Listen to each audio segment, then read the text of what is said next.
Hey guys, welcome back to the channel. It has been a few years since I've made an actual video. A lot has changed. I got remarried. I have a new addition to the family. He's actually 18 months old today, so it's been a little bit. I did do a little update video on the Dragster here about 4 months ago or so, but I tried to make a actual video and the sound was just terrible. I ended up getting a new phone here, so my goal is here to start quickly updating you guys like once a week on this deal. So things are happening. We're gonna get this thing done. I've never made a video on the ElCamino here behind me. It has changed tremendously in this time, so I'm just gonna give you guys a little tour, show you what's going on here. First of all, I'm actually in the process of tearing the Dragster back apart. I just had it completely mocked up with the wheels and tires and wing, engine, transmission. Everything was in it. It is essentially complete, but it has to be completely torn down. I'm gonna paint the chassis. There's a couple of tabs I need to add for grounds. And there's a couple of extra interior panels I need to make, but the seat is done. I have to finish welding out the seat. I got to cut the holes in it for the seat belts to come through. The center one's done because there's a loop welded in the chassis for that. If you guys saw my update video, you saw the controls. Everything was in there for that. Pedals are in. It's looking real good. The body came out awesome for my homemade sheet metal tool that you guys saw. It is not exactly perfect, but it's perfect, perfect enough for me. Looks like it took my son and I play Nerf football in here. It looks like it took a football hit right there in the dust. You can notice all the Zeus fasteners. This is a slip joint chassis, and you can see the two slip joints there. There's two more here, and if you'll notice, I'll do another video on this when I take the bottom. I'm taking it all down right now. I'm actually going to put it back up on the chassis jig, which is a mess, and I'm going to finish out the cockpit and everything, and then get ready to paint the chassis, and then we're ready to wire it. I've already started on the engine wiring harness. This is going to be done within the next couple months, come hell or high water. So, but anyway, there are no Zeus fasteners here because this actually flexes, that stretches there. So I'll show you how that all works. I actually do have a rod from chassis rail to chassis rail there, and there will be tabs here. So this panel will actually be mounted. Everything in the driver compartment is mounted solid. It doesn't move. Everything else moves. So a lot has changed. You probably saw it before with black Alumistar wheels. My dad found these gold Magnums, and the whole thing started, I got a brand new set of gold bead locks.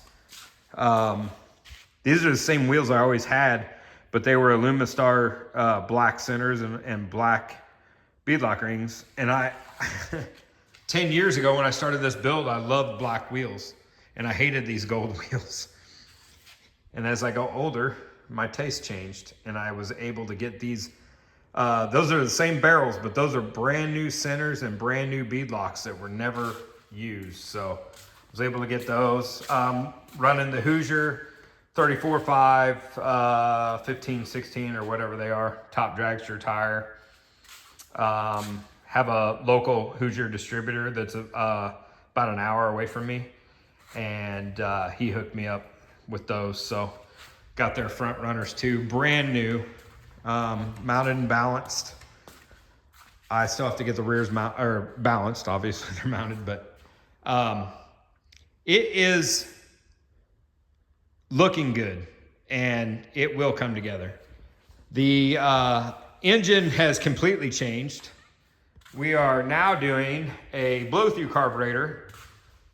Same EFI ECM MS3 deal, but I'm gonna fuel it with a carburetor, and I'll do a whole video on my carburetor. I'm building a actual pretty trick E85 blow-through carburetor by myself. So I built these headers from scratch.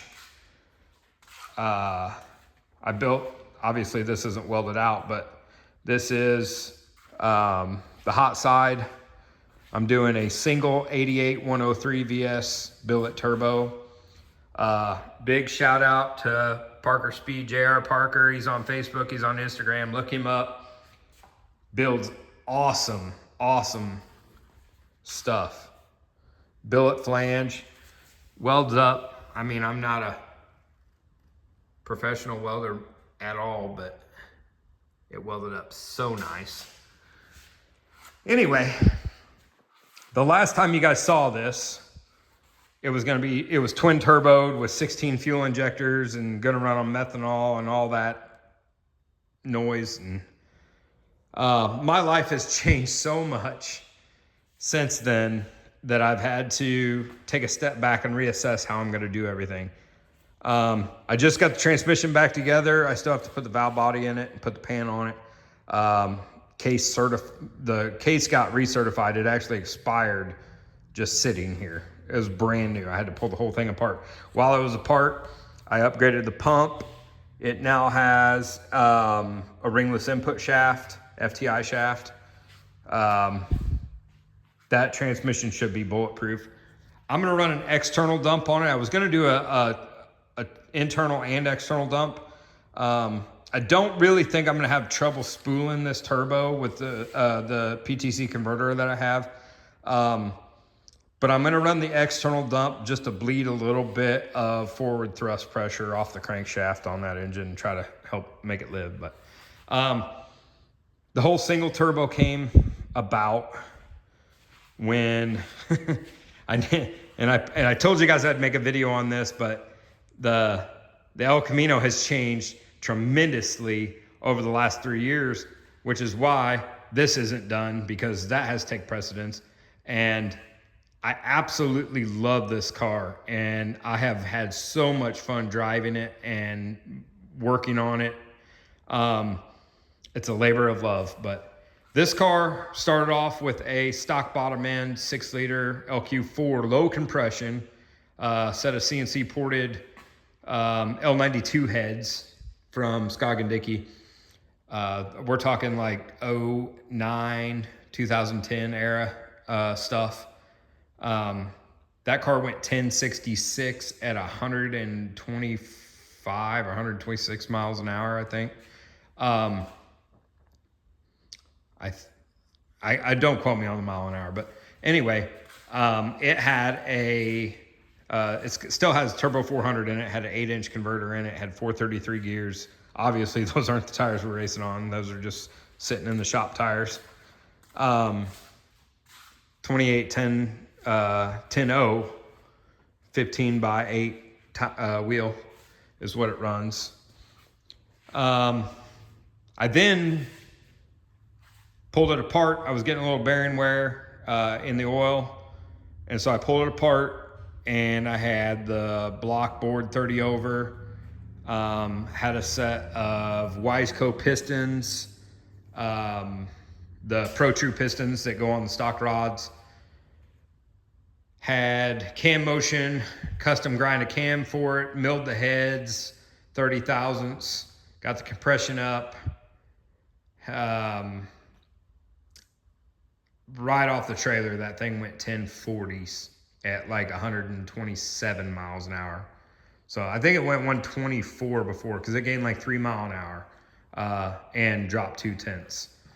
The car ripped. It was a blast to drive. It was so fun, just NA. And then after like the 5th event we took it to, that happened. And it was all because, if you'll look at this, when I originally put this engine together, I put a set of $200 K-Tech rod bolts in it. way back in like 2008, 2009 era, whenever that was, the internet myth on all the chat rooms were the rod bolts are the weak link. Rod bolts are a weak link. And I was like, well, I'll put rod bolts in it. They're awesome, except for one broke on the number one rod. And I know it broke because the rod bolt next to it was bent at a 45-degree angle. So the cap opened up and it let loose. And when it did, it took out number two. And it put a window, I don't know if you can see all the way through there, but yep, put a window out both sides. Window through the oil pan. $300 windage tray, applied racing windage tray in it. It was shrapnel. And that was like a month before LS Fest in 2022. And so I scrounged and scavenged and stole parts off of this car. Put a set of 373 gears in it. Had PTC build a 9.5-inch converter for it. Fuel Lab came on board.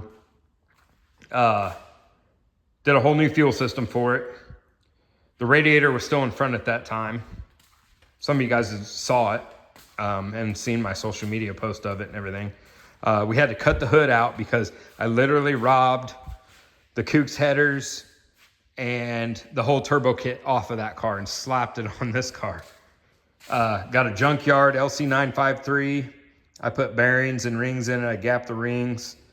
A buddy of mine gave me this intake and brand new carburetor that he had traded for, sitting on the shelf.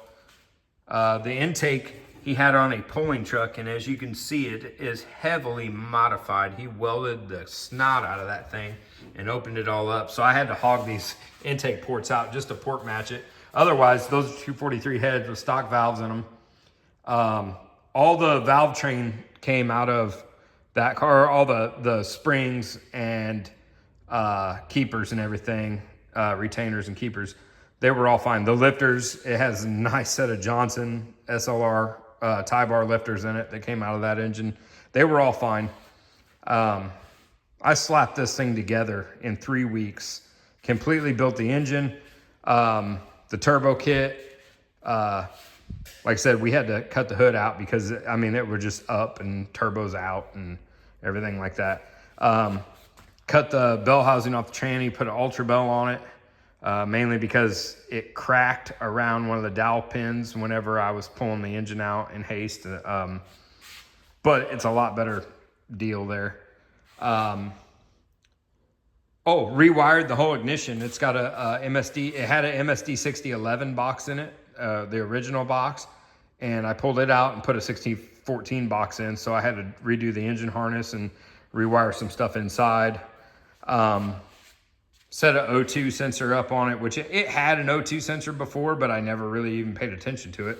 But I felt like running it on E85, I definitely wanted to wash it. And so we took it to LS Fest and quickly found out that there wasn't nearly enough jet in the carburetor. It wouldn't go 100 feet before it went lean. So I took it back and I threw like 4 jet sizes in it, and it would go to like 300 feet and go lean. It took me 3-4 passes to get it to the quarter mile with the air fuel ratio that I wanted and the plugs looking good. And then I started cranking up the boost on it and the rain came. But this thing went 985 at 135 miles an hour, I think.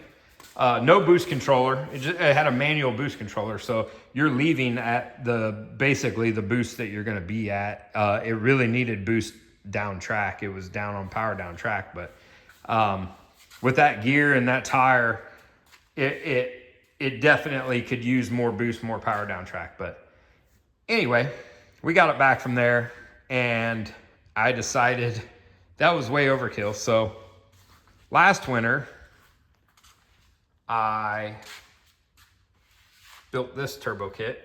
This is a VS Racing. This is their newest generation, 78, 75 billet. Another Parker Speed flange, awesome. Added a boost reference power valve in the carb. Did the bullhorn out there. Actually, I don't know if you can see it, I put the wastegate on the compressor housing. If I can get this down in there. Yeah, there it is. Welded that on the compressor housing. I still have to finish welding out the exhaust pipes, but everything else is done. I also raised the transmission a little bit and changed the pinion angle on the rear end because I had some driveline vibration in my haste to put this thing together. And while I did that, I put the radiator in the back. I welded some dash 16 AN fittings on there. This is where the cap was originally. I put a dash 12 on that and ran it up to this awesome little moon reservoir. Still have to put the overflow on it. But basically I capped on the bottom side there. There's a plate welded where the other nipple was. And then I come around here. That's the battery for the Dragster. I capped this one too, and I welded another dash 16 on here. And then this is 1 inch, this is just 1 inch heater hose. And it's put on push lock fittings, and I put double clamp clamps on it. And it runs down underneath the car. And it comes back up underneath there, and we run to the regular electric water pump that we got, and I just converted that to dash 16 fittings. So it seems to work okay. I haven't ran this car yet other than just running it around here, running around the shop, but it seems to keep up and pump water and everything like that. This thing really needs washed, but that is a spoof. It's a joke that my dad and one of his late buddies had. It's a very inside joke, but I liked it, and I told my dad, I was like, we need to get that, put that on the car. So we do call it the shop rag. Fuel Lab came on board with that. After I got that all squared away, I said, we got to do something with this too. They came on board huge with this. This car will have the big 6.5 gallon spur gear pump and the Pro Series regulator. It's the same regulator that this car has. Thing is massive. So the fuel filters are massive. That is the downfall to that stuff on a Dragster, because I am running the fuel tank right here, so I got to fit the pre-filter and pump and post-filter all right in here, but I will get it done. Anyway, just an update, and I will try to keep you guys posted. Like I said, I will do a better job at making videos and try to keep you guys entertained. So thanks a lot for watching, and hopefully we'll see some of you guys at the track soon. Thanks.